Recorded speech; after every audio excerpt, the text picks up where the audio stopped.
গরমকালে সবচেয়ে সেরা ভর্তার রেসিপি। হ্যাঁ, আজ আমরা বানাবো ঢেঁড়সের ভর্তা, যা গরমকালের জন্য দারুণ। নিয়ে নিব কাঁচা লঙ্কা, পেঁয়াজ আর ঢেঁড়স। এই তিন উপকরণ দিয়েই আজকে আমাদের ভর্তা রেডি।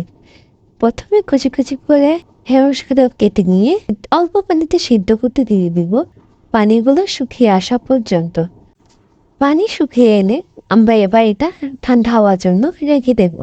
এর পাশাপাশি আমরা কাঁচা লঙ্কা পরে নেব, যাতে আমাদের ভর্তার স্বাদটা আরও বেড়ে যায়। এবং নিয়ে নিব পেঁয়াজ কুচি, কাঁচা লঙ্কা পোড়া, সাথে দিয়ে দিব লবণ আর একটু সর্ষের তেল। ভালো করে কাঁচামরিচ পেঁয়াজগুলো আমরা মেখে নিব। মেখে নেওয়ার পর ঠান্ডা হয়ে আসা ঢেঁড়সগুলো আমরা চামচ দিয়ে ভালো করে নরম করে নিব।